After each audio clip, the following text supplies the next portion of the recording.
This is John Kohler with Growing Your Greens, and I have a special announcement for you guys. Until May 25th at midnight, I'm offering some t-shirts for you guys. Growing Your Greens official t-shirts, limited time only. I don't know if they'll ever be back again because I'm not in the business of selling t-shirts. I'm here to teach you guys about how to grow your own food. But anyways, you could help me out so that I could buy a farm with my girlfriend and you guys get a t-shirt at the same time. 100% recycled, 100% made in America. They fit me great, that's why I selected them. I've had the same brand t-shirts for over 2 years now, and they wear really well and wash really well and don't rip and all this other kind of stuff. They hold up really well. That's why I'm offering them. Click over right here to get yours today.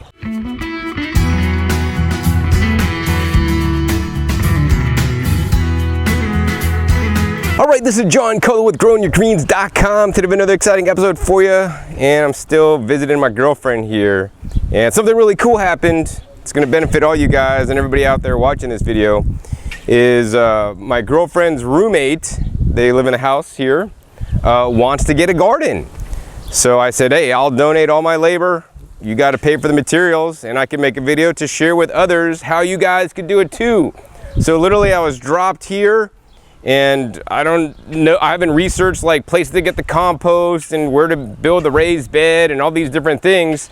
And so I'm going to make it happen in just 2 days. And today's the second day. Yesterday was the first day. The first day I, did a lot of research, went online, called places up, talked to them about soil, and then I figured out where I'm going to get the stuff. Then I drove around to where I'm going to buy the stuff. Bought the stuff, brought it all back, and now we're just going to go ahead and assemble it and set up this raised bed garden with no tools because they don't got no tools. So I want to show you guys that you guys can grow a garden without tools.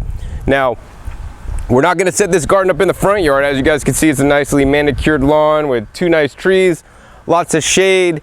And shade is not necessarily the best place to set up a garden. They do have some side area that maybe doesn't get the shade. But also, many homeowners associations nowadays has restrictions on what you can and can't do in the front yard. And I think that really personally sucks. Don't move into a place that has an HOA where you can't, plant what you guys want to plant. And if you already live there, then you're going to do what I'm doing today, is grow in the backyard. Also, in many cases, growing in the backyard is a lot safer because you're not going to have random people passing by stealing your crops. And also some of the exhaust fumes of the cars driving by, getting on your plants if you're super paranoid. Anyways, for those and other reasons, we're going to go ahead and grow the garden in the backyard today. It's also a lot more convenient to get in and out from the kitchen. So yeah, let's go ahead into the backyard and show you guys the backyard and share with you guys what we're going to do and how easy it is to grow your own food at home. So now I'm in the backyard, and it actually looks pretty huge on the video, right? Well, it's as big as a football field. Well, maybe not quite. You could probably play some volleyball. It's definitely big enough for a couple volleyball courts maybe, and badminton courts. I don't know if it's big enough for soccer or baseball or anything like that. But it's a really nice sized backyard, and unfortunately at this time it's kind of, in my opinion, being wasted. There's a lawn that she has to get the mower guy to come in and mow. And it really doesn't serve her because she doesn't have kids and all this kind of stuff. And yeah, it's not really doing much aside from just growing and maintenance. So why not do something better with the backyard than just grow grass? Why not grow food? We all need to eat each and every day. And by growing some of your own food, that could reduce your food bill. But more importantly, you're making an investment in the most important thing you guys have. It's your health. This is why I got into gardening, for my health. At a young age, I almost lost my life. The doctors told me when I was in the emergency room that, John, you might not make it out of here alive. I'm like, well, don't you have a treatment for me? He said no. And when you're in that situation, life versus not life, you think long and hard about what's important. Is it really important to go out and buy and make money and to buy a car and all this kind of stuff? Even if I had $1 million, I couldn't pay the doctor off $1 million to get me better.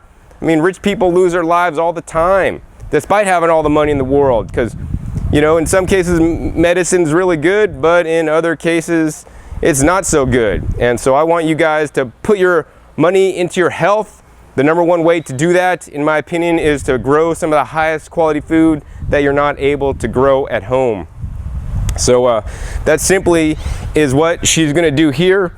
And so I met with her yesterday, and her goal is actually to turn this whole backyard into a food producing farm, which I think is great. And you know, we talked about like she wants to get maybe fruit trees along the edges of the yard, and I'm like, okay, well, kind of doing the math and how much it costs. Like fruit trees, depending on where you get them, they could run from like $20 on up to $100 each, but I've kind of figured $20 to $40 for small ones. And then you know, some good soil. And so to do her whole yard in fruit trees, I don't know, man, like $1,000 or something like that. So like, yeah, that kind of gets expensive, but that's gonna be like 20 fruit trees, and over the years, that's gonna pay for themselves in the amount of fruit. Have you guys priced like ripe figs lately? Man, they're like $5, $6 a pound. And then they're not even that good because they're picked too early, right? When you guys grow your own stuff, you get to choose when you want to harvest it. So anyway, so then she talked about getting raised beds, and I talked about making a site plan and a map of like every square inch and how she could pack raised beds in here and all this kind of stuff. And I don't know, she wants to do a lot, right? And I'm like, well, I'm only here for a couple more days, so I can't really do much. But why don't we do this? Why don't we start out with like 1 or 2 raised bed gardens to get you started, to get you growing, to get your feet wet, literally. I mean, she works all the time. She doesn't have a lot of time to dedicate, you know, to gardening. She don't want to be out here all the time.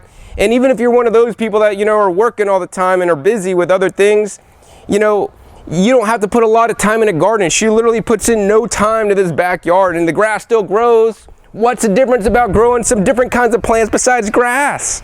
Some of the stuff actually we're growing is grass. Not that kind of grass. But yeah, provided you set it up properly, a garden could grow without you. Look at nature all around us. There's all these trees and all these things, and things grow out in the forest, right? There's no humans involved with that. Nature's involved. It rains, you know, the sun comes out, things grow. So, you know, you are your biggest enemy when it comes to gardening, because you could get in the way. You could overwater, you could underwater, you know, and you could have maybe not the best soil, and you could do all these things to screw up. So what I want to show you guys in this video is like a good solid way you could grow a garden and hopefully be successful. And these are just practices that I use in my garden and I teach on YouTube. So if you're interested in learning more about gardening besides this one video, be sure to check my other videos. I have over 1,100 videos showing you guys all aspects on how to grow your own food. I have videos where I set up my personal, you know, tract home with a garden in the front yard and in the backyard and doing it different methods. And I've gone over to different friends' houses and set them up with gardens. And I haven't done one of these in a while when I set somebody up with a garden to show you guys what I would do if I was dropped somewhere and I don't know the area, I don't know what's available. And that's what this is about. So anyways, we're gonna go ahead and start with 2 small raised beds, probably actually right where the camera is. It's kind of like a shadier spot. The backyard gets really good full sun, so this is really excellent for growing most things. But what she wants to start off with are low maintenance crops because she doesn't have a lot of time. So I said, well, hey, that's easy. The easiest low maintenance crops are herbs. Herbs pretty much just kind of grow. Most of them are perennial. They grow year round. You don't have to do much to them without much input from you. And so we're going to start an herb garden that basically gets full sun and then some afternoon shade, which I think will be a good thing because some herbs don't like to bake in the full sun, especially when you're growing some of the ones that are maybe more meant to grow in the fall, winter time, and they don't like, you know, the hot, humid summers here. So I guess any case, let's go ahead and sit down and show you guys all the supplies I bought, where I bought them, how much they cost, yada yada yada, so that you guys could model this and do it yourself too. And before we sit down, I want to let you guys know personally, you know I get a lot of inquiries all the time. John, can I pay you to come out and put in my garden and all this kind of stuff? And that's not what I do. No, I don't do that. I don't put in gardens. You're thinking, John, you're putting one in today.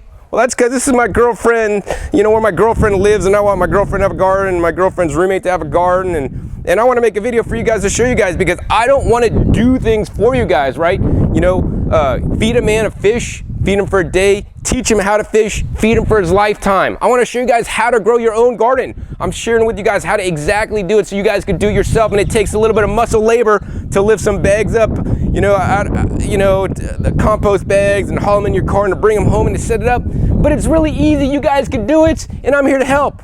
Don't tell Home Depot I'm using their logo. Anyways, let's go ahead and sit down and show you guys what I got. So now I'm gonna go ahead and share with you guys what I went out and bought yesterday and where I bought them here in this area. So the first step is I researched the soil. The soil is potentially where you can save the most money. If you go to like a soil yard and you buy bulk soil, so if you got a pickup truck that could take, you know, a cubic yard and dump it in your pickup truck, you could drive it home, you'll be done.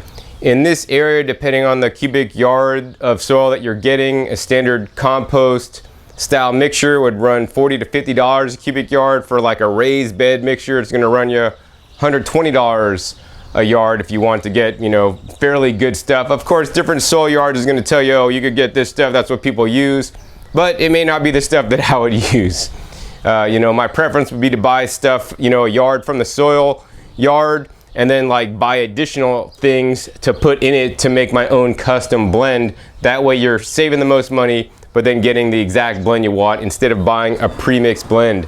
Now, of course, if you don't know exactly what you're doing, I do recommend you guys buy a pre-mixed blend made for raised bed gardening. So yeah, basically I called the soil yard that I liked the most, and they said that you could buy a yard there and then you could bag it up yourself, so you could get the yard price but then bag it so you could carry it in a car. And they said you can only do that on Saturdays. And so I got to be out of here before Saturday, not to be able to do that. And so I ended up buying the bag soil mix, which is not my first choice. I don't necessarily recommend that for you guys. But for some people, if you don't got a truck, it's like your only choice. And so that's what you're gonna have to do. And then I recommend you guys shop around like I did to get some of the best stuff. So the first stop I made was actually to get the soil was at this place called Bright Ideas Hydroponics in Austin. And there we got this stuff. This is the Premium Compost Soil Mender Soil Mix. Premium blend of our composted cotton burrs and our organic topsoil. Natural organic, and it says inoculated with beneficial microbes. So this is a really nice blend there, mostly compost with some soil. And so this is kind of like the cheap filler I'm using to get something, you know, at least some compost in there and some topsoil to mix in with my raised bed mixture. The base mixture that I like to use in general, that I'm deviating a little bit from, is Mel Bartholomew's raised bed mixture. So it's 1/3 of the mixture is compost, 1/3 of the mixture is the coconut coir or the peat moss, and 1/3 is the vermiculite. So I'm trying to model that by buying pre-mixed stuff in bags because my budget was kind of small and I kind of need to fit a lot in the budget. So each of these soil mender bags were only $3. They gave me a 2-for-1 deal on it, so that was really cool. And I got 1, 2, 3, 4, 5, 6, 7 of them. And then next we got this guy right here. We got 1, 2, 3, 4, 5, 6 of these bags, and this is called the Sustainable Organic Triple Power Compost from Gosh Organics by Gosh, and they're another local company. You could actually, this is the soil yard I was going to go to, but unless you have a truck, you can't bag it yourself. It's more expensive to buy it by the bag. This is a 1 cubic foot bag. The last one was maybe 1.5 cubic feet, and this bag was $4. So this includes a blend of vegetable and fruit matter that's been turned into compost, along with yard waste, along probably with some manure as well. And this is a sustainable organic. Now, one of the things I want to tell you guys about is all the products they say organic on the label. And unlike if you buy something with USDA organic on produce, which actually there is a legal definition, there's no real legal definition of organic on a label. So you always should flip the bag and read the ingredients that are in there, or minimally call the company so you guys know, since there's really no labeling laws. As long as it's from nature, it's considered organic in terms of soil blends. Another thing I like to look for oftentimes is OMRI. If it says OMRI, that means it can be used for growing organic produce, which is a higher standard, in my opinion, than just saying organic on the label, because people are now, unfortunately abusing the term. We got 1, 2, 3, 4, 5, 6 of these. These guys were $4 each. The next mixture I got was this guy. This is probably the main mixture I'm going to rely on this time. And this is by Kellogg's Organics. And this is their new all-natural raised bed potting mix. And I got this because I have used the Kellogg's brand before, sometimes with varying results. So hopefully this is good stuff. And also, once again, I had a budget that I needed to conform to, and this is one of the lowest cost raised bed mixtures that I'd actually trust. And so let's go ahead and read off the ingredients on here. Oh, so these guys were $10 each for 2 cubic feet. So that's like $5 a cubic foot. So that's only $1 more than the stuff next to it. And this has a lot of ingredients in there, so it's really cool. And it's regionally formulated. And in Texas, this product contains recycled forest products, coconut coir, composted poultry manure, organic fertilizer, see below, horticultural perlite, sand, sphagnum peat moss, worm castings, bat guano, ground dolomitic limestone as pH adjuster, and kelp meal. And the fertilizer is from composted poultry manure, dehydrated poultry manure, feather meal, bat guano, kelp meal, and worm castings. So this is a pretty good mix according to the bag, but I haven't yet opened the bag up, because what's really important to me is actually what the soil mixture on the inside of the bag looks like. I don't want to see a lot of like sawdust or big wood type chips. I like to see something like really broken down, and unfortunately most bag products that you'll buy in the store are not as broken down as I would like to see them. But we got to do what we can with the money we got and the time constraints I had to get this together, as I said, in 2 days. So I bought a few extras. I had to kind of like maybe stretch the budget a little bit outside the budget, because I really want to include some of these important things in for the garden, for the health of the crops, and for the people that will be eating the crops. And also because I believe they are very important and keys to my natural, organic, biologic gardening style.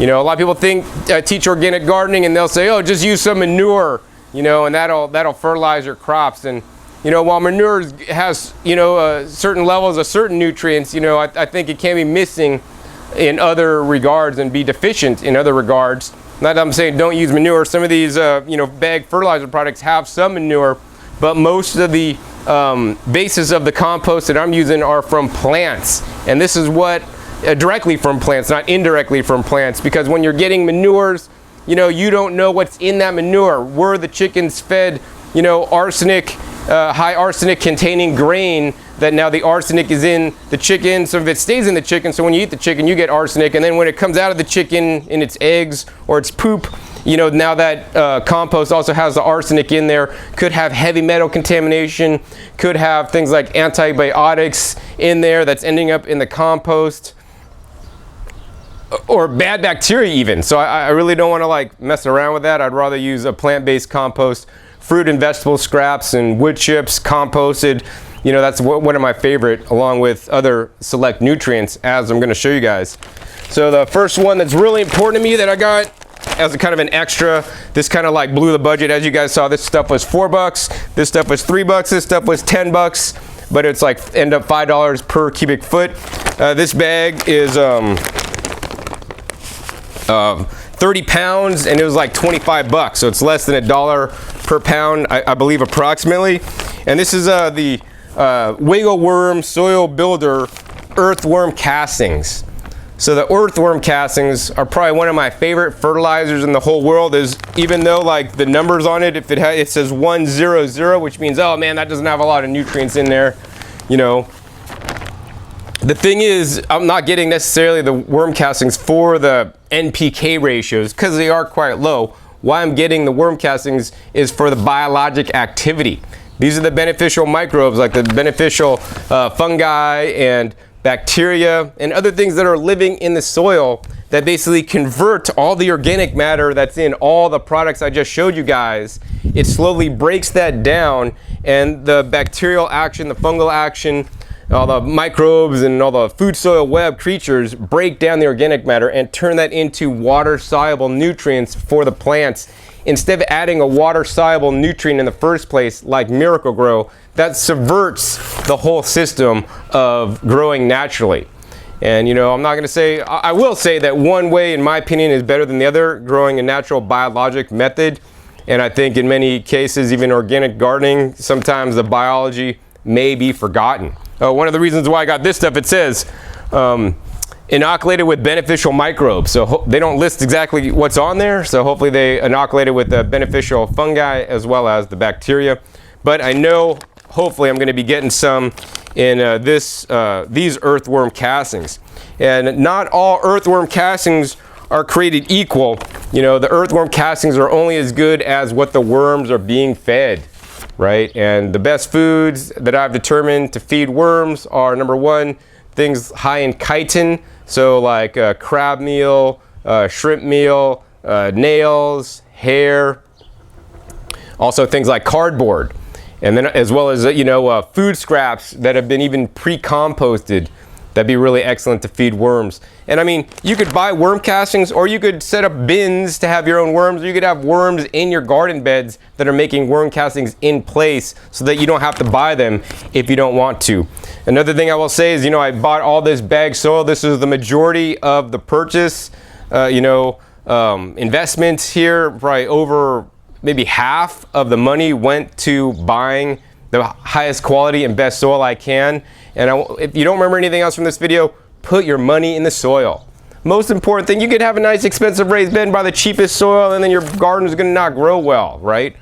I've went around to try to get the highest quality stuff, and I'll cross my fingers because I've never experienced some of these products before. Hopefully they'll be all right, right?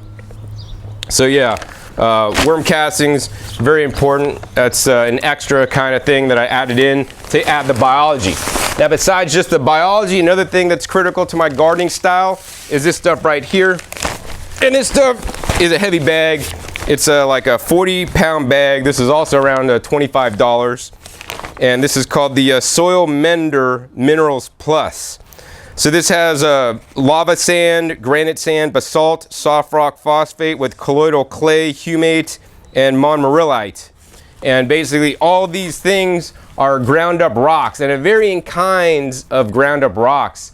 And what these ground up rocks do is they add the trace mineral component to the soil. And when you add the trace mineral component along with the organic matter component along with the bacterial component, now you have the trifecta or a triad of things you need to have a healthy gardening system. And in most cases, people might have the compost and organic matter, and that's great. And the compost and organic matter does come with some biology in there, as long as you got some good stuff. But we're going to make sure we add the extra biology, and also the compost and organic matter will have some trace minerals in there, but they might not have the wide spectrum of trace minerals from a blend of different kinds of rock dust powders or rock dusts, whatever you want to call it. And this is providing up to 70 different trace minerals in the soil. This is something that is lacking today in conventional farming. Conventional farming, they deal with 3 numbers, NPK primarily, and they may add up to 16 different minerals. I don't want to do conventional farming. I don't want to have the quality of produce they have, which is actually pretty crappy in my opinion. I want to have high quality food, so I want to give the plant what it needs and put it in there and let the plants and the microbes and all them figure it out. But if it's not in your soil, if it's not getting in there, then your plants aren't going to be able to absorb it. And I know some of you guys out there, well, John, man, I compost leaves. My leaves have all the minerals in there. Well, here's the thing. Wherever your tree grew or the grass grew or the produce that you're composting grew, in that soil, there's certain different trace minerals in there, right? Every different geologic rock deposit has different levels of different minerals. Some geologic deposits are, have a lot of certain minerals, but low in others, right? And if you're using the leaves off your trees and it only has certain minerals in the soil, it's not going to be in, the compost you're making out of the leaves. So that's why I like to ensure I have the minerals by buying something like the rock dust, to get a wide spectrum of different trace minerals in there. So yeah, the rock dust, very important. Yeah, that probably put me over the budget, these two things alone. Let's see, next what we got is, we got the plants.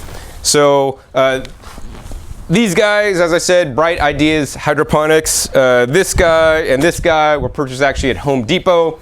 And then all these plants, while you could purchase the plants like at Home Depot or Lowe's, which is good for one reason, but not good for others, I went to a place called The Natural Gardener in Austin, and I got the plants, all the plants pretty much. The herbs were like $2.29 each, and I got a few non-herbs like a tomato and some Malabar spinach. They were $1.69 each. That's a decent price, you know, not a super good price, but a decent price, you know, definitely less than the Home Depot big box store. And these plants all look like they're growing pretty well and healthy. And the thing about the Natural Gardener is that they have a wide selection. So, you know, they had like at least a dozen kinds of different basils, and I chose some of my favorite ones that I'll share with you guys in a little bit. And they have like, I don't know, 20 different kinds of rosemary. So you could grow different varieties of rosemary. They each grow different, you know, taste a little bit different, look a little different, and all that stuff. So I really like local garden centers and to support them whenever I can. These 20 plants were approximately $48, so about $50 for all these plants that we'd be planting out, which we'll go over in a little bit. But I mainly got herbs, right? As I said, herbs are probably one of the easiest things to grow, especially, you know, if you don't have a lot of time to maintain your garden.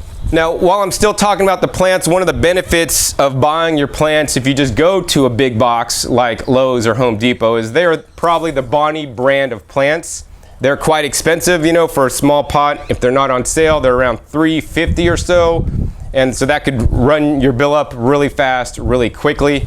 But the benefit is, if you buy your plants at Home Depot or Lowe's, save your receipt. They have a 1-year plant guarantee. So if you buy bad soil, your plants don't make it, or you forget to water, it's too hot, whatever the reason, you save your receipt, your plants don't make it, you dig them up, you put them back in the container, save that UPC code so they can scan it in easy, take them back with your receipt. They'll give you basically credit back to get more plants for free, you know, so that's really cool. So even if you mess up, and you're gonna be able to grow something within a year, pretty much guaranteed.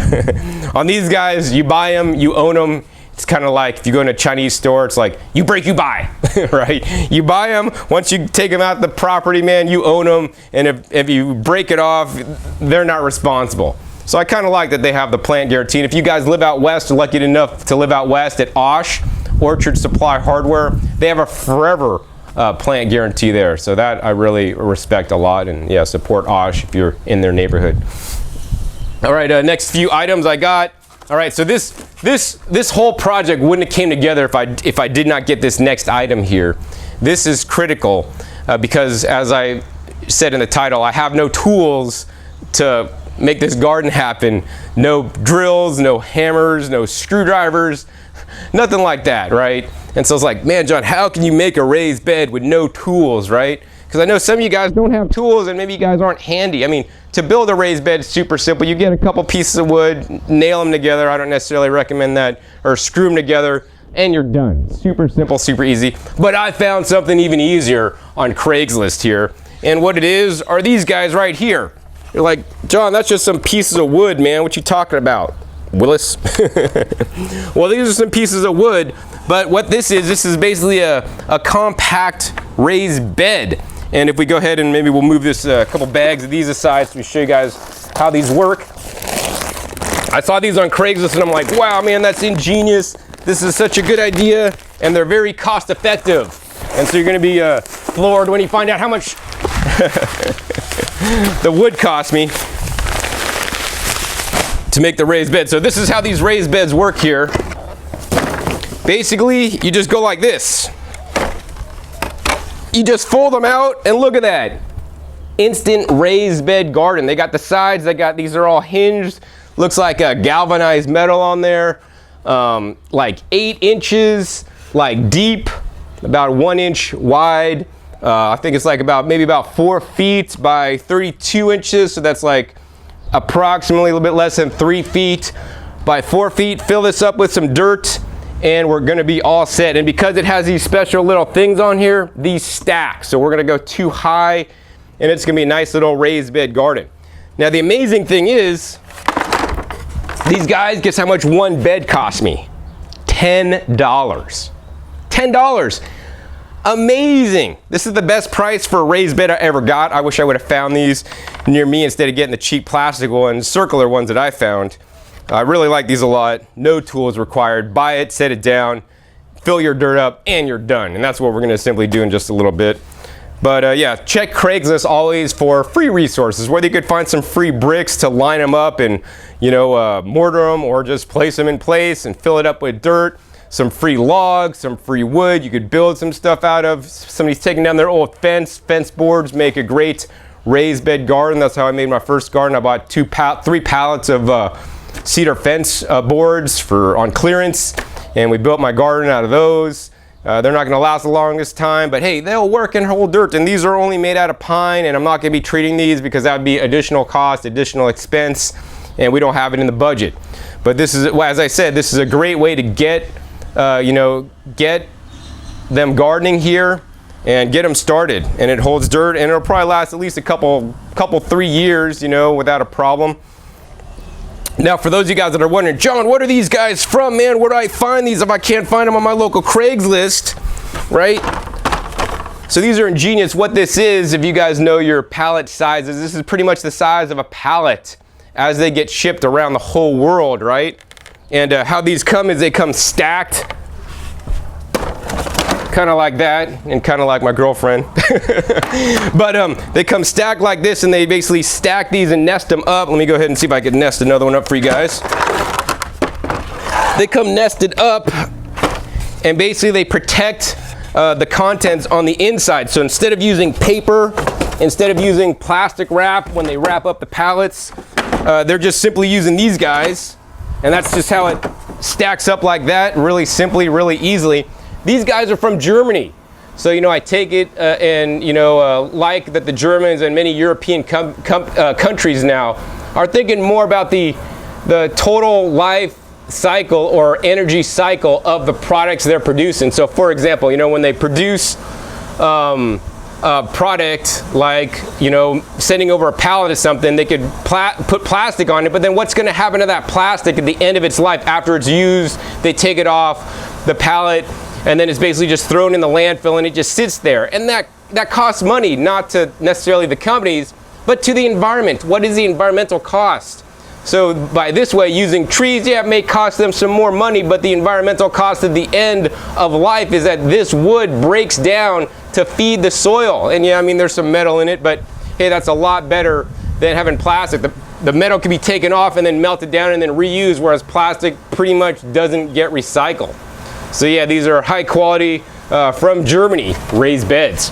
All right, so besides that, so these 4, I got 4 of them, only 40 bucks. Now, aside from that, only got a few other things. You know, a thing I talk about a lot, especially because the gardener here is not going to be having time to invest in the garden. It's critical that you guys invest in an irrigation system. So once again, I had to kind of like, I'm on a budget, so I had to just buy what's going to work, and I wouldn't necessarily do it exactly like this, but this is going to work, and it was a cheap package. This is called the Landscape Drip Watering Kit, and includes all these different parts, the hole puncher, all the different accessories you need to plumb it into your spigot on the wall, like 20 drippers, which we have actually 20 plants, big tubing, small tubing, stakes, everything for like 18 bucks. Amazing deal, because if you priced out some of these parts separately, it costs you a lot more of that, so I'm glad we have this. And then besides the irrigation system, another thing that's critical is the watering timer. So your irrigation system comes on so that you don't have to remember to water. It'll come on automatically and water so that you don't have to. And yeah, this guy was $32 approximately. So I think, and then I bought some extra connectors. All the irrigation stuff was about $60 worth. Then finally, we got a few free things I'm using. So you got free cardboard picked up at the local health food store from when I was shopping there.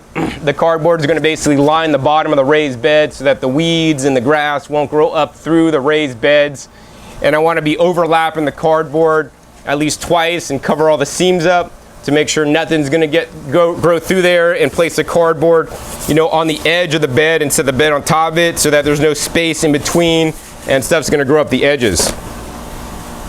So yeah, you could get that anywhere. Now, the other thing that almost blew away, besides cardboard, you could use something like paper bags. People sometimes use newspaper. I don't recommend newspaper, it's too thin, and it's got the newsprint in there. This is basically 100% recyclable and reusable. And you could use paper like this. If you don't have the cardboard, I would recommend cardboard because it is thicker.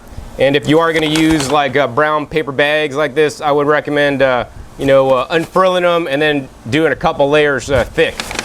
The cardboard or the paper bags will break down over time. The earthworms will end up eating them, and then you'll have a connected raised bed, soil to your earth soil, which will be good because now earthworms could come and go as they please. The microbes could move and do what they want to do, and it just turns into nutrients, for your garden.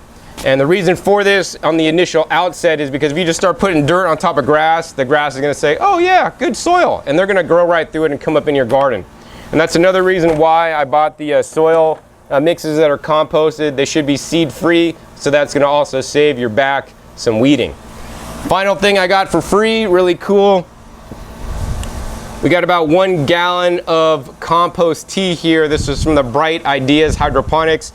You bring your own 1 gallon jug and they will give you some free compost tea to put in. So we're going to go ahead and spread that out once we plant all the plants. So that's pretty much what I got. To sum it up, I spent about $300, which was about the budget, and went to a couple places. Bright Ideas Hydroponics, spent about $75 for the soil mix, soil mender, and the rock dust and the worm castings.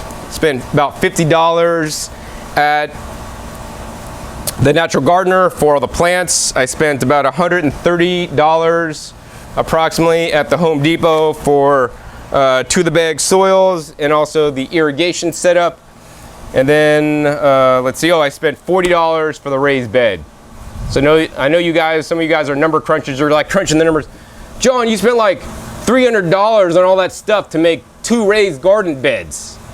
And you're thinking, man, that's a lot of money for growing a couple 20 herb plants.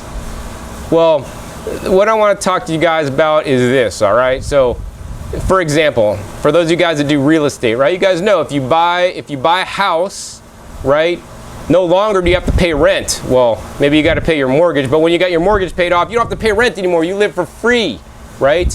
And so your house is an investment. Otherwise, you're giving money, to pay to the landlord that you're basically pissing away because you're never going to see a cent of it again. But at least if you're paying your mortgage, yeah, you're paying some interest on it, but you're making an investment, right, in your financial and having a place to live, right? And likewise with gardening, I'm not going to say it's cheap. You could do it for free or cheap. We could just till this up in the back and maybe throw down a little bit of compost and plant some stuff, and that'd be great. But then you'd have a lot of like labor and weeding and all these things, and I just don't want to go there because we don't even know the quality of the soil. That's why I'm bringing in the soil. There are pros and cons to growing in a raised bed garden, but this is the method I recommend for beginners to start because you're reducing the amount of variables that you could mess up on so that you can be more successful. And the biggest one is actually getting healthy plants and getting good soil. But yeah, making a $300 investment in your garden is basically going to put money on your table because now you will be growing food. You're going to be growing the most important thing you need to eat every day. It's food. And you can grow higher quality food than the store, better tasting food than the store, and over time, although this is $300 now, this will pay you back because you just have to make the infrastructure investments, like you have to buy your house once, you have to buy the garden bed once. All this stuff is to buy once, except the plants that you can even start from seed to save money next season. But if you're new into gardening, I do recommend starting with plants. It's going to make and ensure you guys have an easier time because growing things from seed, if you're not, have done it before, it can be challenging. You can get leggy plants. They may not make it. They might get eaten by bugs. But when you get healthy plants that are a good size, it's like, if you adopted a teenager. They're already pretty independent, man, and they might even be, telling you where to go and stuff. But if you have a baby from, a few months old, it depends on you. So your seedlings are going to depend on you more, and I kind of like to just have the plants do what they're going to do. So yeah, invest in a garden. It's one of the best investments you can make, and probably the best investment I ever made, because it's an investment in my health that's worth more than any kind of house or any kind of car or anything else in the world. So I guess next, let's go ahead and set this guy up and show you guys how we're gonna mix in, add the soil, and get it all planted out. So the next step to setting up the raised bed garden is basically figuring out where you're gonna have the raised bed. So I could have chose to do it somewhere in the middle of the yard, somewhere really sunny. But because this is a first time gardener, and because we're growing some herbs that may not like the full sun, we're gonna kind of do it in a shady spot. Plus, I don't want to get too much sun today, and this way I get to stay in the shade and stay a little bit cooler as well. This area actually gets nice afternoon shade, so that's really good, especially here in hot and humid Texas. This is gonna be especially beneficial for certain plants in the summertime that you don't want to get beaten with sun 12 hours a day. So I have it currently set up with, this space could have like 3 nice raised beds with nice, pathways in between to get that mower in when they do the lawn mowing. I was planning on doing like a set of 2 stacked highs, so they'll be kind of higher instead of a single stack, and doing 3. I don't have quite enough irrigation equipment to set up 3, or the plants for that matter. I have barely enough to do 2 full ones. So this is kind of cool. They'll be able to add on another set later by just plumbing into the irrigation really simply, and adding 2 more and the soil. So we're gonna set up probably these first 2, and we'll see if I end up going with 1 or 2 double stacks. We'll see. So once you have the proper placement, the next step is you're gonna wanna lay down the cardboard. So I'm gonna go ahead and do a close-up on that for you guys. So now we're gonna go ahead and line the bottom of our raised bed with cardboard, and most of you guys might just take the cardboard. All right, John, I took the cardboard, lined it on the bottom, line it up, good enough. Let's go ahead and get the next piece, put it on there, line it all up, and then you'll be done, right? No, man, it's not good enough. My mom used to like scold me when I didn't clean the bathroom good enough, and I'd have to redo it again. So to this date, maybe I'm anal cleaning the bathroom and doing things properly, because otherwise I'm scared my mom will scold me. Anyways, it made me the man I am today, so I appreciate that, Mom, even if it was a lot of scolding. All right, so anyways, this is not good enough, because what will happen, as I've seen many times before, weeds will find a way into good soil, and you'll be filling this with some good soil. So what they're gonna do is, on the little spaces in the cracks, they're gonna find their way up. So we wanna remove those spaces, man. So what we wanna do is we're gonna go ahead and take this, and the cool thing is this cardboard is actually about the width of the raised bed, end to end. So we're gonna simply raise this raised bed up, place it underneath the edges just a little bit so all the edges are covered, and then set it down. So do you guys see the difference? Now the raised bed is sitting on top of the cardboard. There's no spaces underneath there, as long as I get it lined up properly for that to come up. In addition, the cardboard is still double thick. I didn't unfurl it like this. I left them solid. So we have 2 layers of cardboard, which I might even put another layer on, and even when these holes are here, there's another layer underneath it. So even if you have holes, you want to make sure you can't see any dirt, you can't see any grass, you can't see nothing beneath it. If I had more cardboard, I'd probably lay more down. I don't know, I could say you could never use too much cardboard, but if your bed's half cardboard and half dirt, that's too much.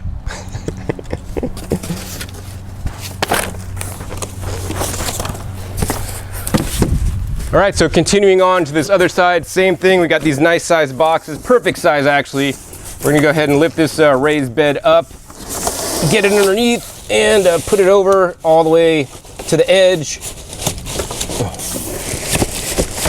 Man, I love how this cardboard fits exactly right. I didn't even plan it, and just some things were meant to happen. So yeah, totally perfect.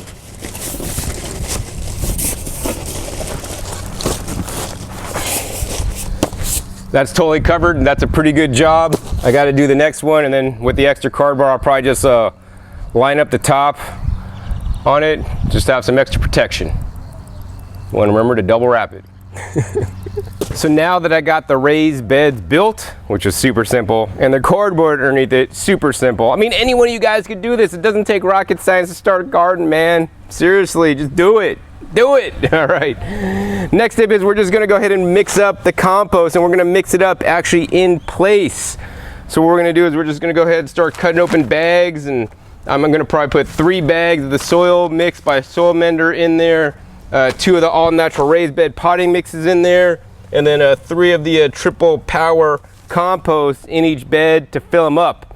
Now I do have it currently stacked with a 1 high. We're going to go ahead and put on a double stack, and then I'm probably going to even put on a 3rd stack, just so that when I'm mixing stuff up, stuff's not flowing out the edge. And this is actually really cool that I'm able to do this. So let me go ahead and show you guys how to easily just stick on another level to these raised beds made out of pallet containers. So how this works, really simple. You're going to take another one and just open this up. And if you ever play with Lincoln Logs like I did when I was a kid, you could do one of these too. Really easy, really simple. Open it up, and it has these little things that just line up on the outside corners and line them up.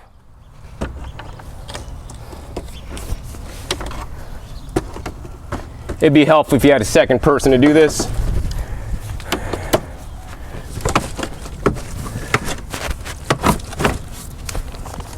All right. Look at that, double stack raised bed all ready to go. I think we could actually even start filling the soil. Now what I got now is some scissors. Now you're saying, John, you said you're doing it with no tools. Sorry, I got some scissors. I could sit here and use my teeth to like rip open these plastic bags, but scissors are a lot more civilized.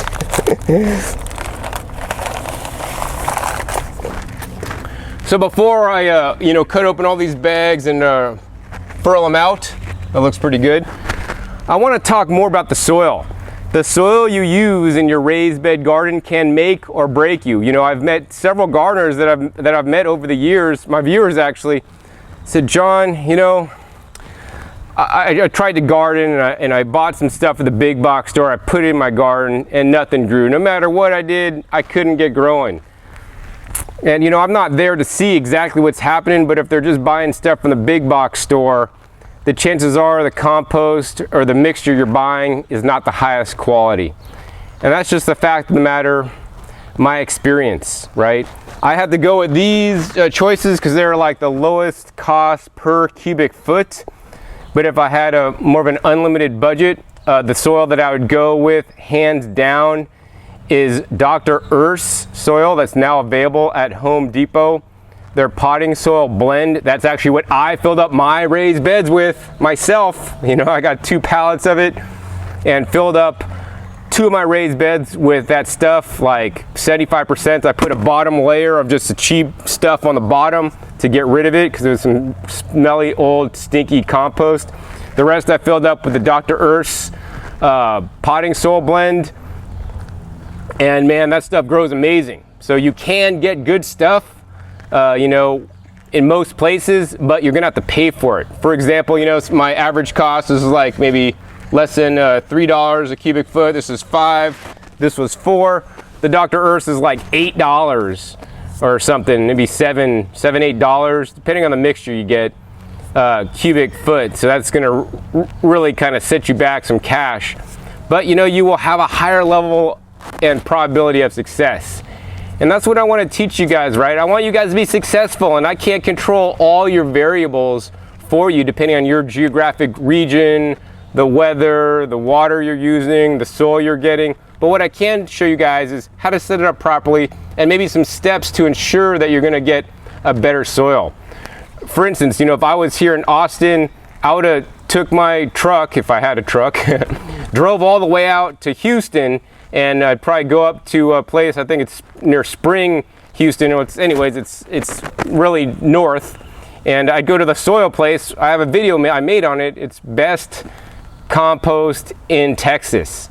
And I'd get my soil there because I know their stuff is really good, right? In a lot of places, unfortunately, you know, places that make compost and mixes and stuff, what they're really doing is they're recyclers. They're not really in the business to make compost. That's kind of like the side business. The real business is actually they're getting inputs from, you know, waste streams, whether that's, you know, wood chips, whether that's forest, you know, products, whether that's sawdust, whether that's mushroom compost, whether that's cotton burrs. They're getting all these things for free or cheap. They compost them down, break them down, turn them into soil, put them into bags, and then sell them to you on the back end.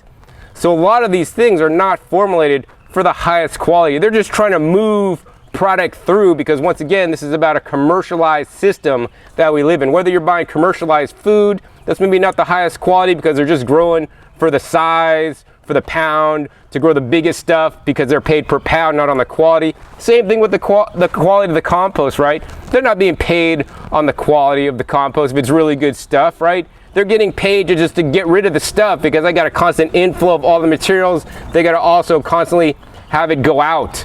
And that's where I like Dr. Earth. You know, they take more time to ensure it's done right, and of course, you're going to pay for that.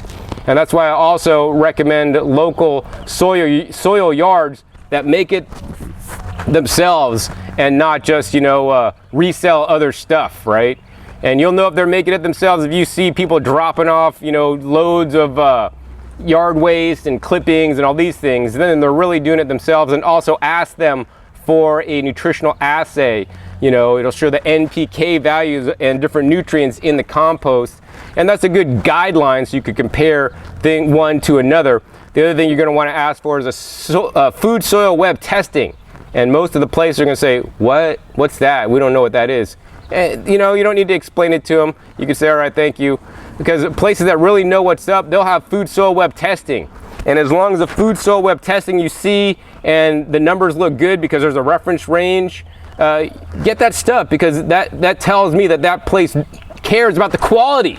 We're losing the quality in America, whether that's American cars, or whether that's American compost, or whether that's American grown fruits and vegetables. So only you can control the quality if you're doing it yourself by composting yourself at home. So I do encourage all you guys to compost yourself at home. The other thing I'd finally recommend is, you know, try to get your soil in bulk to save the most money whenever you can, because the soil was probably the biggest investment that I made in this garden today. And if you are going to invest in soil and you're not really sure after seeing all the tests which is the best, get different soils, the ones that you're considering, the ones that look the best to you, and get a bucket full and do a pot test. So like get a bucket of this soil, a bucket of this soil, a bucket of this soil, grow a tomato or maybe a radish or some arugula in the pot and see which one really grows better. I mean, if one withers and doesn't make it, then you know, hey man, shit, I better not buy that one. But if you test the different ones, you could compare it at least against that crop you specifically grow, and hopefully that's one you're going to want to grow, to know how it does. And that's the way you really know, because people email me all the time, John, is this good compost? And I see the name and maybe a little write-up on it. I don't know, man. I gotta feel it, I gotta touch it, I gotta smell it, I gotta see it, man. And so I really can't even tell anybody how good a compost is unless I've seen it, right? So anyways, with that, let's go ahead and see how this compost is.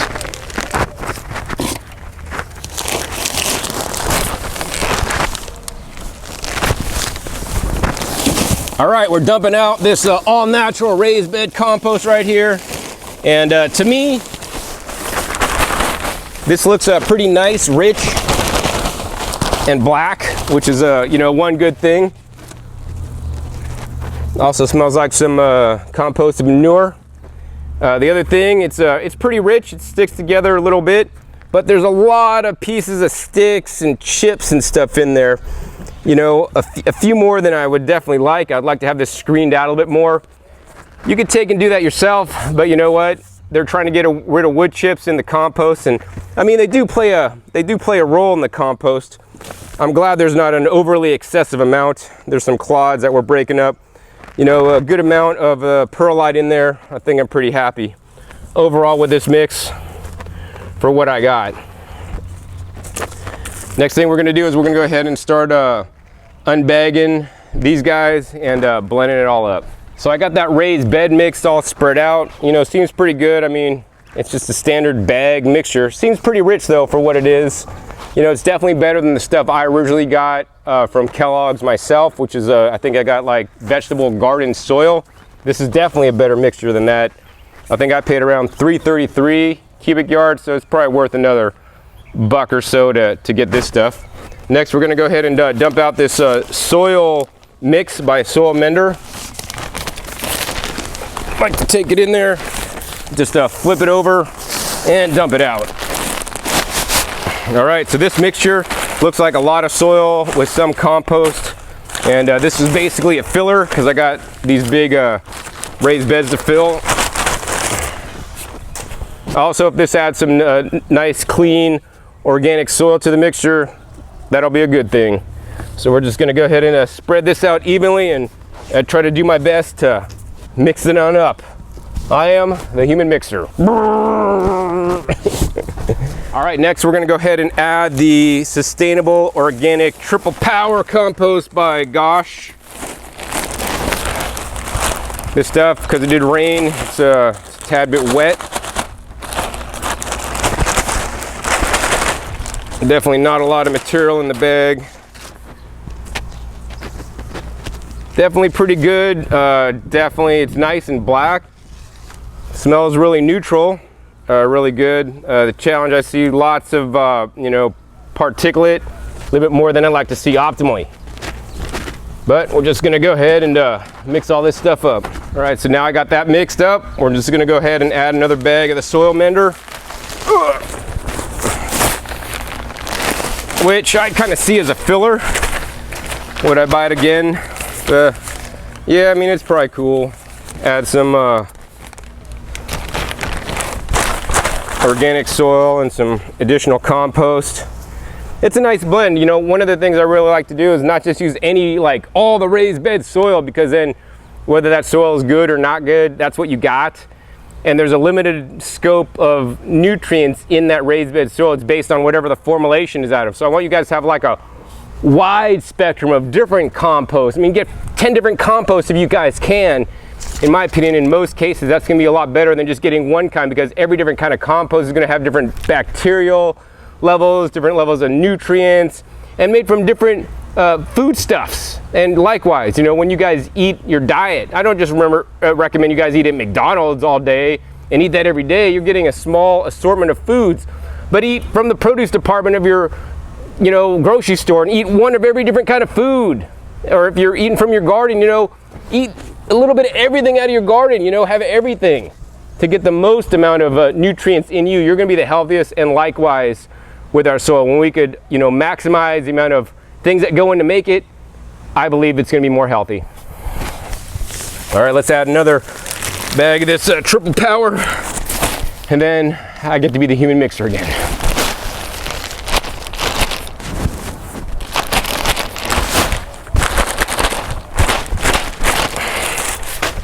All right, John Kohler, human mixer. Wait, where's my dump truck? All right, so I got that stuff mixed up pretty good, all incorporated. And, we used 1 bag of the raised bed mix, 2 bags of the soil mix, and 2 bags of the Triple Power. We're almost to the top. Well, not quite. We probably got about a quarter way left to the top of the first bed. I was originally told when I was buying these raised beds, the measurements were 6 inches deep. I measured them, they're actually 7.5 inches deep. So I measured out for 12 inches of soil. The beds are actually 15 inches, so they're not gonna be completely filled to the top. There are pros and cons for the bed height. 12 inches is what I like to have optimally. The challenge with that is it may cost you more money to get that much soil to fill it up. One of the things you can do is use cheap filler soil, cheap inexpensive compost, maybe some clean manure you get locally to line the few inches on the bottom, then fill up the top with the more expensive stuff. We're gonna go with the taller beds because it kind of just looks more solid, like a real garden. It also gives you more flexibility because the soil, the water holding capability will be more, the roots can go deeper if they want. You have more flexibility to grow deeper root crops like carrots or gobo or radishes, daikons that get really deep. That's what we're gonna go with. So I guess we're gonna go ahead and add the last of the ingredients, the Kellogg's raised bed mix.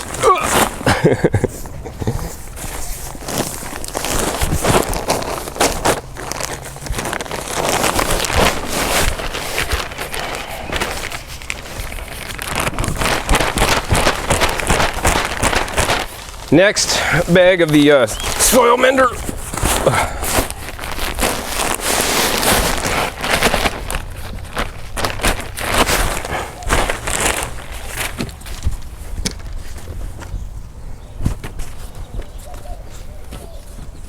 And then final bag of the triple power.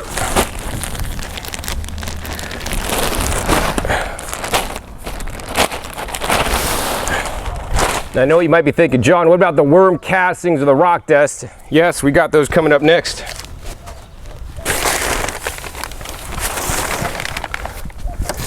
The rock dust I got right here, we're gonna go ahead and cut this baby open, and we're gonna add half the bag, about 20 pounds, to the top half of this these last couple things I put in. I didn't want to bury the rock dust too deeply.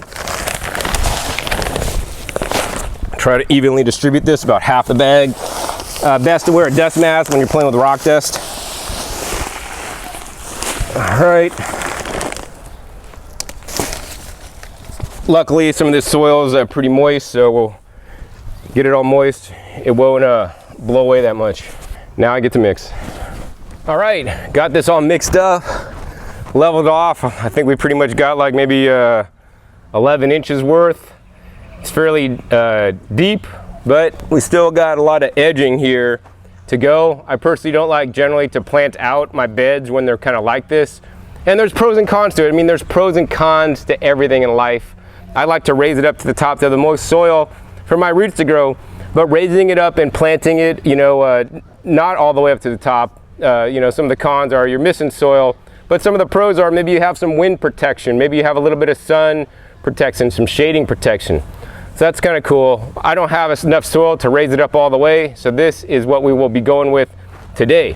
Now, the last thing I'd like to say is, you know, as I've been mixing this compost, I found a few things, including these guys. Sticks. This is probably one of the largest size sticks. There's a lot of smaller pieces. Sticks and little stones. So you know the old nursery rhyme saying, sticks and stones can break my bones, but names will never hurt me. That's completely false, man. We've been lied to all these years. Sticks and stones, they can break your bones, but words also hurt. So I implore you guys, whether you're making a YouTube comment, talking to somebody in person, writing them an email or whatever, think about what you're saying and think about the other person and how they're gonna feel when they read it. Especially some of my comments hurt my feelings sometimes, and it's quite sad. So yeah, please, you know, use and choose your words carefully to be more compassionate on the planet with others. All right, so now I'm gonna start filling up the second bed. And we'll see on the other side when I'm done. So just about got both these guys finished. The last thing we got is the worm castings. I wasn't able to get too many of these, so I'm gonna try to stretch them. Let's see, I'm gonna use probably 1/3 the bag in each bed.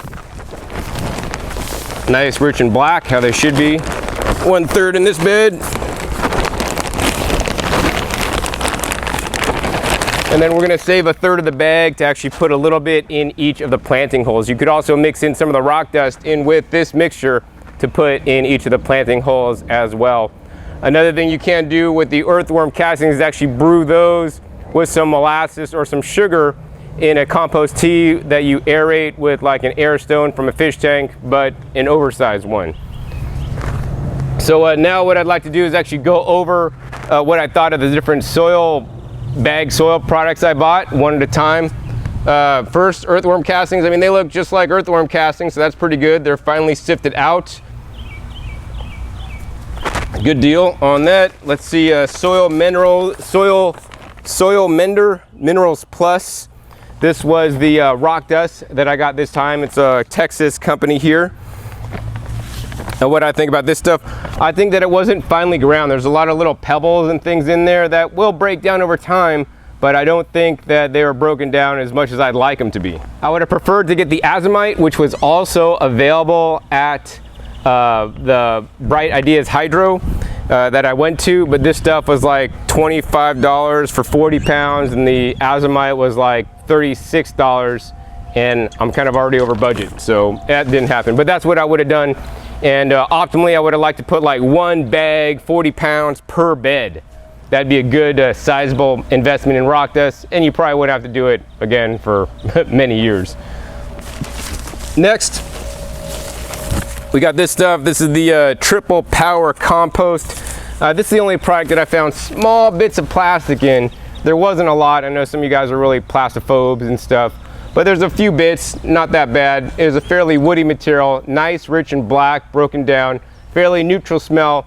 I liked it a lot, except for the fact that it just wasn't broken down as much as I like. Maybe they use a smaller size screen to screen it out. That would work, but they're probably not going to do that because, once again, they're just trying to move material out, and if they have to have the material on the lot to break down into smaller particle size, they're losing money. I don't blame them. Let's see, next though, this guy is next. The Soil Mender Soil Mix. And it says it's on the bottom, you know, it says ideal soil for raised beds and container gardening. You know, I would not use this solely for raised beds or container gardening at all. I mean, this could be part of your mixture like I did. That being said, after getting it out, looking at it, it's very inconsistent product. I mean, there's some, you know, composted cotton burrs and organic topsoil in there, but there's some other composted items in there as well that I wasn't quite sure, and the color would vary batch to batch, so I was quite curious about that as well. Next time I might buy like maybe 2 bags of this total, 1 bag for each, or maybe 3 bags, 1.5 bags and 1.5 bags. I think I got a little bit too many of this time, but it was a good price and I needed something to fill up. The raised bed and potting mix by Kellogg's Organics. What do I think of this product? You know, this is probably one of the better mixes that I actually put in. It was a fairly good mixture, fairly well broken down, but still too many chunks for what I'd like to see, too much wood product in there. But a good value overall at $5 a cubic foot compared to, like, you know, about $3 or a little bit less for that, and $4 for this stuff. I mean, I definitely think this is better, but once again, I like to blend and mix everything. Now, I wouldn't just solely fill my raised bed with this stuff. I would like to also add other things. So if I was to do this again, had access to a truck, I would probably go down to Organics by Gosh, their yard, and just buy like a dump load of their compost. The good stuff, maybe the Triple Power that I got, and then actually blend up some vermiculite and some coconut coir and or the peat moss from the hydro store that I went to. I think that'd be a much better mixture to like try to do the 1/3, 1/3, 1/3 mixture, maybe because the vermiculite's kind of expensive. I think it was like $10 a cubic foot. That's why I just couldn't get it. I would really like to add that to this mixture, because this mixture, I mean, it seems pretty good, but for a raised bed mixture, like, we want more potting soil, light and fluffy consistency, not too light, but this is a little bit heavier than I'd optimally like, but I didn't have the funds to do that this time. And, you know, what I'd like to say is that gardening is a learning experience, you know, and as you grow, like, you know, you learn. So like, I learned about these products this time, how they are to feel, to touch them, to mix them, to see what they look like, and I'll know next time to do it maybe a little bit differently, and especially after this season of growing and how this grows, then I'll know better on if this stuff was really good or not, right? And that's what life's all about. It's about learning, right? If you're a little baby and you're trying to walk and you fall over and you crawl because you can't walk, you don't continue to crawl your whole life. Everybody walks. And you just need to learn how to do it. And just like gardening, I know a lot of you guys that are watching this are new, never set up a garden before, and you will make mistakes. But embrace your mistakes, man. That's the fun of life. You get to learn what to do, what works, what doesn't work, and you get to change what you're doing so that everything you're doing in your life works, including your girlfriend or boyfriend, if that's not currently working. So just realize it and maybe make some changes if you need to. I know there's those of you guys that are out there that are in a relationship that's not maybe quite working as well as you'd like. But yeah, I'm not here to give relationship advice. I just do gardening advice. Relationships, man, that's too tough. Luckily, I'm in a good one. But anyways, yeah, learn as you grow, right? Learn as you grow, very important. And yeah, don't be afraid to experiment and try to get the best stuff you can. And if it doesn't work out, then change it up a little bit, you know. Optimally, I like to add some vermiculite to this. I'd like to add the rock dust instead of the other stuff. I like to add extra bag of worm castings, like 1 bag for each bed.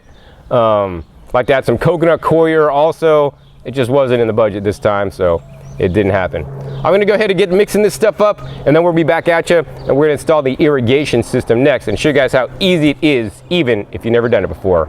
So I just got done mixing in the worm castings, like just right up on the top level.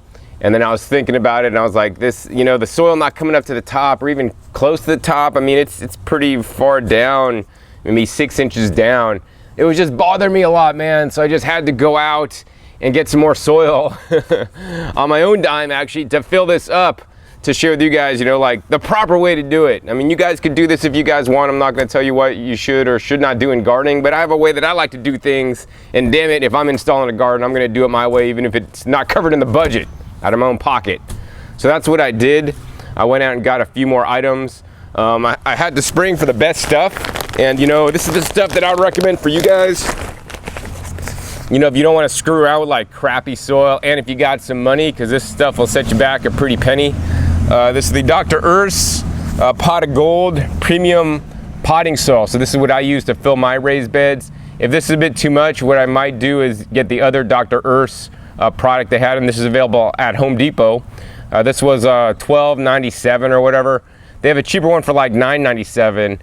I would have probably went and opted for the $9.97 one, which is pretty similar to this one, and then actually added my own vermiculite. The ingredients on the back of the bag are forest humus, fir bark, peat moss, pumice, earthworm castings, kelp meal, alfalfa meal, soybean meal, seaweed extract, aloe vera, yucca extract, oyster shell and dolomitic limes, endo and ecto mycorrhiza, and beneficial soil microbes.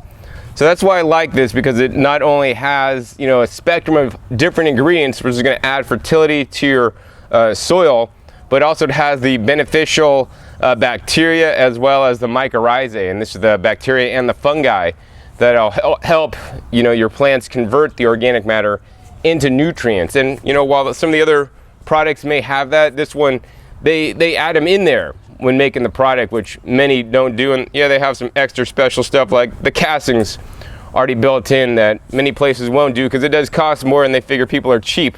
But I know some of you guys out there want to buy quality, want to buy good stuff, and that's why I like the Dr. Urs. So we're gonna go ahead and cut this open. Now we're just gonna go ahead and dump a little bit out to show you guys, or maybe we'll just show you guys. But look at this stuff. If we like lay it on the soil compared to the stuff that we already had put in the bed, this stuff is nice, rich, and black. If we go through this like with my hand like this, you know, this is all fine stuff. I mean, yeah, there's a few like, you know, pieces of wood in there, but it's hardly none. We pick up a stuff of this, I mean, there's a lot more woody substance and bits in there. So I really like the consistency of this Dr. Urs stuff. And if you want the best, this is the stuff you're gonna wanna buy, the Dr. Urs for sure. Now I do know they formulate this regionally, and I did have a batch, you know, in my region, and it was excellent. And you know, I don't know when they formulate things regionally if they have the quality control that they have in, you know, out in the West. Hopefully they do, but I guess time will tell. I know the owner, spoke of him personally, of this company, and you know, he has very high ethics and morals, and he's there to help people just like I am grow healthy food. So I applaud him for that.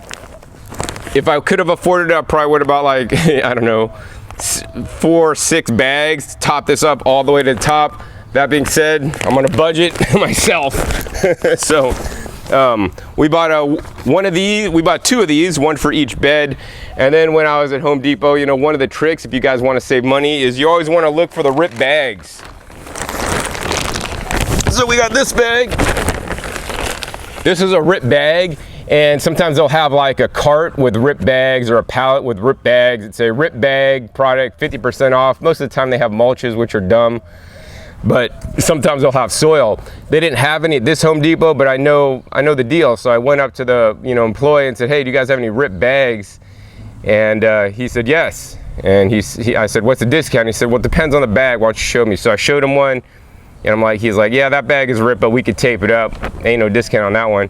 Showed him another one. He's like, all right, well, the discount on that one's like 10%. And that was actually another Dr. Urs, but the rip wasn't that big. I'm like, that's still kind of expensive. And then I showed him this bag. this bag had a nice chunk out of it like here. And yeah, I mean, it probably lost maybe 8% of the product inside. And he said, oh, we'll give you this one since the bag's ripped pretty good for 25% off. I'm like, I'll take it. He pulled it out, he put it on a cart, he started pushing it to the checkout, and then he went and he took this and he kind of ripped it some more. I didn't do that, mind you, he did. He's like, we just got to make it look good. I'm like, all right, whatever you got to do, man. Thanks, I appreciate it. So we got this stuff. This is the Kellogg's All Natural Garden Soil. Now, I do not recommend using any kind of garden soil mix for a raised bed unless it's just one of your ingredients. You know, this could be like the compost ingredient in the 1/3 compost, 1/3 vermiculite, and 1/3 coconut coir, or peat moss, sorry. Because what's in here, it says this product contains recycled forest products, composted poultry manure, and organic fertilizer.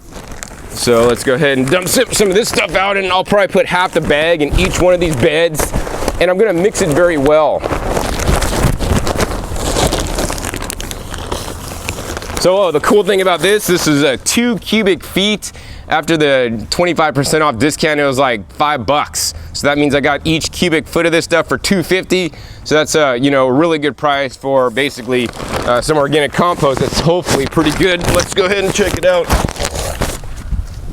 All right, this stuff's nice, rich, black and dark, really nice. The challenge I see with it is that there is a lot of the wood chips matter in there. You know, the Dr. Earth stuff's a lot better consistency. I know you guys can't really see that on the camera, but this is just like, this would fit through a smaller sieve size. I'd probably say 1/4 inch, and this might be going through like a 1/2 inch screen right there. But nonetheless, it'll help us to add inches to get us up closer to the top. So we're probably gonna end up mixing 1 cubic foot in here and here, and then I'll probably mainly put this up on the top. Now, for shits and giggles, I went to Lowe's to check out the Lowe's deals, because I want to check out all the big box stores, because these are the stores that you guys probably have near you, to see what is available and see what people do sometimes, and I like to do that. So I'm not familiar with this area and kind of like the regional composts that are available here. So I found this one. This is by the company Happy Grow by Hope Agri Products Inc. And it says 100% organic compost. Let's go ahead and move this up. Show you guys what we got. So this one, 100% organic compost, and it says ingredients. It's made out of composted bark fines. So this is probably, they're probably getting the bark fines from like when they mill wood to make the 2x4s, to build the beds or whatever. They got all the bark on the outside. They got to do something with, because the virgin wood on the inside, not the bark, is used for construction. Bark fines probably go to a place like this that hopefully compost it fairly well into a nice product, and then they bag it and then sell it for you. So let's go ahead and take a look and see what's inside here. Now, the only reason, and I will stress this, the only reason why I bought this bag is because this 2 cubic feet of product was like $3.40 after tax. So that's like $1.50 a cubic foot, which is an insanely good price. But if we go ahead and open this up and we dump some of this stuff out,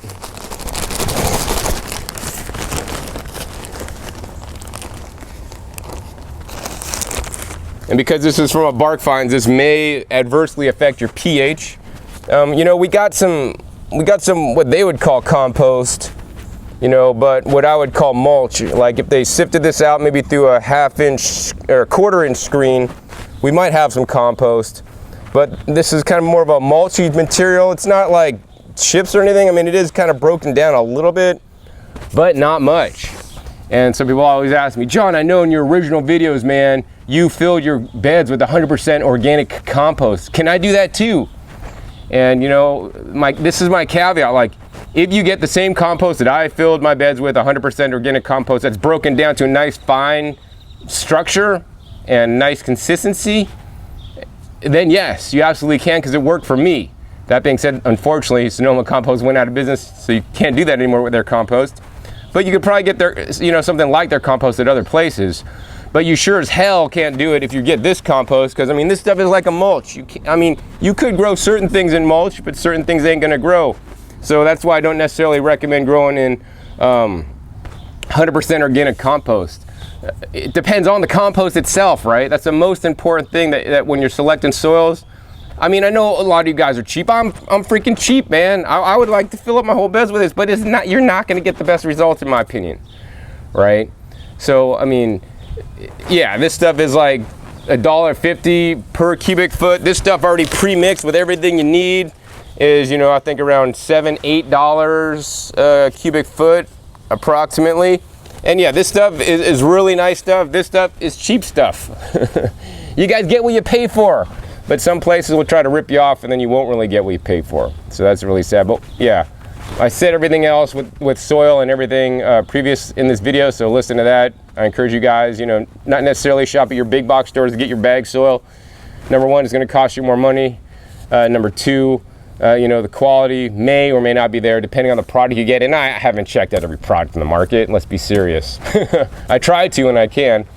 The other thing is get a mixture, you know. If you're kind of cheap like I am, you're filling beds that are like this tall like I am, yeah, get one bag of this stuff, right? One bag's not gonna hurt you. I mean, I got like, I don't know, maybe 20 bags of product maybe so far, close to 20 bags of product so far in here. One bag, which is 1 cubic foot in this bed, evenly mixed throughout the whole thing is not gonna really mess you up, although there's priority bark fines in all these products that we're looking at to a much smaller degree. So we're raising that quantity up a little bit. And you know, that's why I really like to use a mixture of ingredients. The more kind of mixture things you have and the higher quality of each of the individual mixes you guys got, you know, the higher probability of success you're gonna get. And I like to have a lot of different mixes because every different mix may have different nutrients and beneficial microbes in there for your plants. Anyways, I'm gonna go ahead and get mixing this and the rest of these things into this bed, and we'll come back at you when I'm ready for the next step. All right, so as you guys can see, my forehead's like a waterfall, dripping with sweat. Lots of good workout today. Encourage you guys, you know, I mean, when you garden, you get a lot of good things, right? You get sun, make vitamin D, you get some exercise, you get to move your body, especially move your body in some positions and things that you don't normally do, which is good to stay active and fit. And yeah, it's fun, you get fresh air. And you're gonna get food to eat later. So I just mixed up all that stuff. It took a little bit of energy, but I'm good, and I'm good to go for some more. And next thing we're gonna do is gonna go ahead and add in the last 2 ingredients. So like, as I said, put your best foot forward. I bagged up some of the you know, a couple 2 inches on the top back into this bag here. So we're gonna dump this off. This is the stuff that I added like the worm castings in, you know, previously, because I didn't want to just bury all this good stuff. So we're gonna dump this out.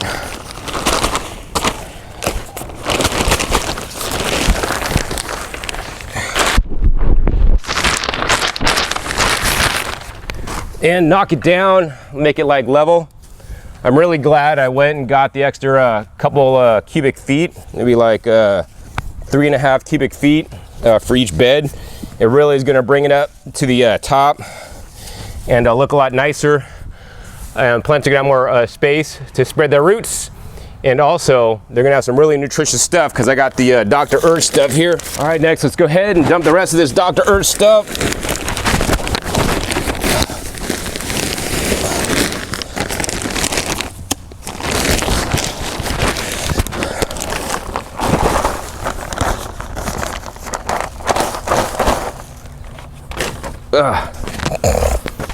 Nice, rich black, man.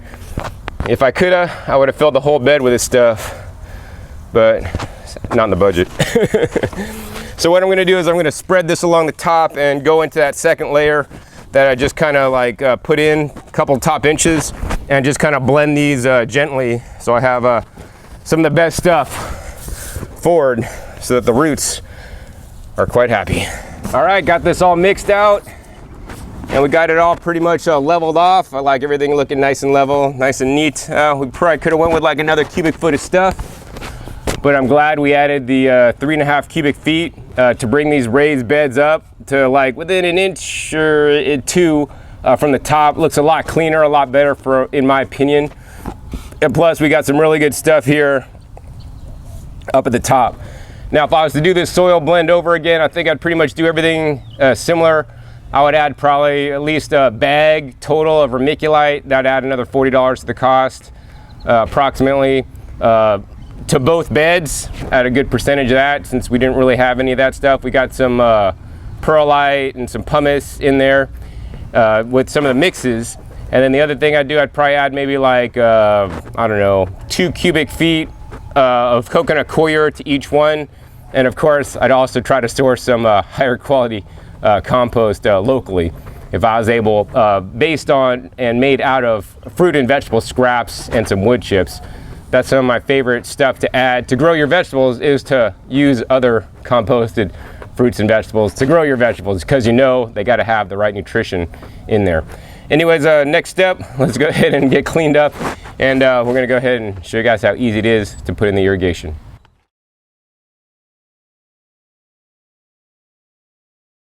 All right, this is John Kohler with GrowingYourGreens.com and my beautiful girlfriend, Lauren. And we're coming at you today from Lauren's parents' backyard garden that they recently set up. This is their second year growing